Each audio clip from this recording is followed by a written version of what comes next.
Hello everyone, in this video we will talk about hypothesis testing in agribusiness management. Hypothesis testing it is a method in statistics that helps us decide whether something is true or not based on the data. So by the end of this lesson, we should be able to first understand the basics of hypothesis testing. We'll explain what a hypothesis is and how we test it using the data. Second, test the mean or proportion of a population. You learn how to test claims about averages like the average waiting time or the proportions. Third is know the assumptions behind each test. Every test has some rules like needing a normally shaped distribution or knowing the standard deviation. Fourth, see what happens if those rules are broken. What if our sample is too small or the population is not normal? So we'll discuss the risk and how it affects our results. Fifth is avoid mistakes in hypothesis testing. Some errors can make your test results wrong. We'll show you how to avoid those mistakes. And lastly, understand the ethical issues. So it is important to be honest when using statistics. We'll also talk about why ethics matter when we do testing. So, hypothesis testing starts when we make a claim or assumption about something in a population. This claim is called hypothesis. So, in the example, cereal filling machine fills each box with 368 grams on the average. This assumption is your starting point, called the null hypothesis, or H0. Then we collect data and use statistical tests to check if this claim is likely true or if we have enough evidence to believe something else. And this is what we call the alternative hypothesis. So, imagine you're the manager of a fast food restaurant. You've noticed some customers saying the line feels slower than usual. A month ago, the average time it took to place an order was 4.5 minutes. Now, you want to find out, has that average waiting time changed? So to answer that question, we use two hypotheses, the null hypothesis and the alternative hypothesis. The null hypothesis, or H0, is the assumption that nothing has changed. So in this case, we assume the average waiting time is still 4.5 minutes. So we write H sub 0 and population mean is equal to 4.5. So in the alternative hypothesis, or H1, is the claim that something has changed. So we say the average time is not equal to 4.5 minutes. So that's written as H sub 1, population mean, is not equal to 4.5. So in this situation, we're doing a two-tailed test because we're checking for any change, whether the time is higher or lower. To move forward, we'd collect data from the past month and use it to test if there's strong enough evidence to reject the null hypothesis. So next is the critical value of test statistics. So the critical value is a number that helps us decide whether to reject or not reject the null hypothesis in hypothesis testing. So let's say a cereal company says each box has an average of 368 grams of the cereal. So this is your null hypothesis. Then you test the 10 boxes, weigh them, and find an average of 367.9 grams. So that's very close to 368, probably just due to natural variation. So you don't reject the null hypothesis. But if your sample average was 320 grams, that's way off from 368. So this means it's very unlikely to happen by chance. So you reject the null hypothesis. And if your sample result is close to what you expected, then do not reject the null. And if it's too far from what you expected, then you reject the null. So, the critical value helps you decide where to draw the line between close and too far. So, in regions of rejection and non-rejection, when doing hypothesis testing, your result called the test statistic. will fall somewhere on a curve, usually a normal curve, the bell shape you see in the image here.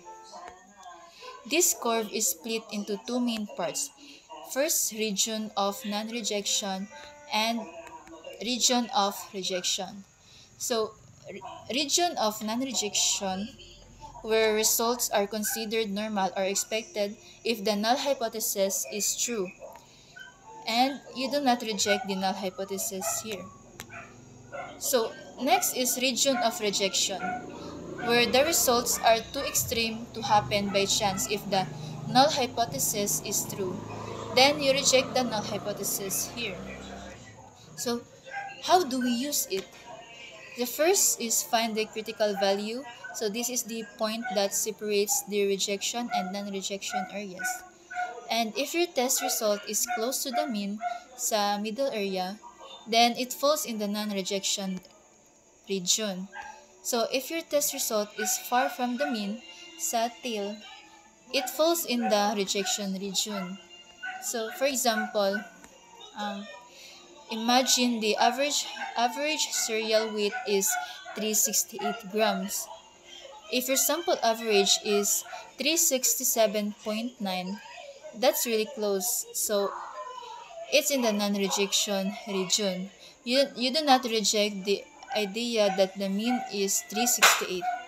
But if your sample average is 320 grams, that's far off and it's in the rejection region. You reject the idea that the mean is 368.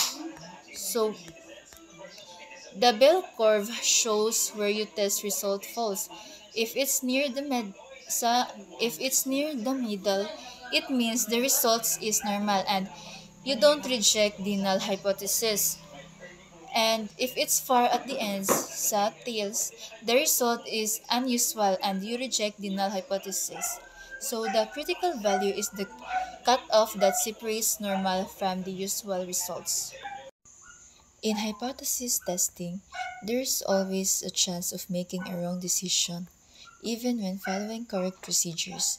This risk comes from the uncertainty involved in using sample data to make conclusions about a population. There are two main types of error we can make. First is a type 1 error or the false alarm. Happens when we reject the null hypothesis even though it is actually true. This means we think there is an effect or a difference when there's really isn't. So the probability of making a type 1 error is called the alpha.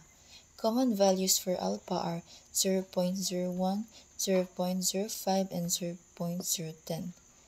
So for example, in the cereal factory case, if the mean field is really 368 grams, but we think it's not, we unnecessarily adjust the machine. So in the type 2 error or the missed opportunity happens when we fail to reject the null hypothesis even though it is actually false. So this means we miss detecting a real effect or change. So the probability of a type 2 error is called the beta. For example, if the mean field is actually not 368 grams but we assume it still is, we let a bad process continue without fixing it. So, for example, suppose the cereal box should be filled with 368 grams. In the type 1 error, we think that process is wrong, not filling 368 grams, but it's actually fine, so we adjust it unnecessarily. In type 2 error, we think the process is okay and do nothing, but it's actually not filling 368 grams, so we miss a needed correction. So, in hypothesis testing, we can make two kinds of errors, rejecting the truth or missing the falsehood. Alpha is the chance of type 1 error, while beta is the chance of type 2 error. So we balance these errors based on how serious each is and use tools like sample size and significance levels to manage the risk. In the cereal example, making the wrong decision would mean either an unnecessary machine changes or letting bad product quality continue. So what is the critical value approach? The critical value approach is a method in hypothesis testing that helps you decide whether to reject or not reject the null hypothesis. It does this by comparing a calculated test statistic like z-stat with a critical value that separates the rejection and non-rejection areas under the normal distribution curve. So, mean cereal box weight is 368 grams. A sample of 25 boxes has an average weight of 372.5 grams. Population standard deviation is 15 grams. We use a significance level of 0.05, meaning we allow a 5% chance of making a wrong rejection. So this is the formula we used. Z-stat equals sample mean minus population mean over standard deviation square root to the sample size equals 1.5. So the decision rule helps us decide whether to reject or not reject the null hypothesis based on the computed z statistic and critical values from the standard normal distribution. So in this case, z stat equals the positive 1.50, which is between negative 1.96 and positive 1.96. So do not reject the null hypothesis since 1.50 is not far enough from 0. We cannot say that the mean weight is different from 368 grams, so we stick with the original claim. So the two bell curves show the middle area, which is 95%, is the non-rejection region, and the tails, which is 2.5% on each side, are the rejection regions. So if your z-stat falls into the tails, the result is rare enough to reject the null hypothesis, or H0. The p-value approach is one of the methods for making decisions in hypothesis testing. Instead of comparing a test statistic to a critical value, like in the critical value approach, we calculate a p-value and compare it to the significance level to decide whether to reject or not reject the null hypothesis. P-value is the probability of getting a result as extreme or more extreme than the observed sample result, assuming the null hypothesis is true.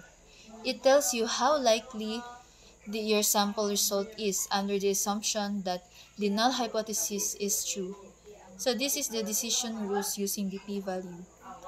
If the p-value is greater than or equal to significance level, do not reject the null hypothesis. And if the p-value is less than the significance level, reject the null hypothesis. Example from the image, cereal box field test. Claim the mean field is 368 grams. The sample mean is 372.5 grams. Standard deviation is 15, sample size 25, and significance level is 0.05.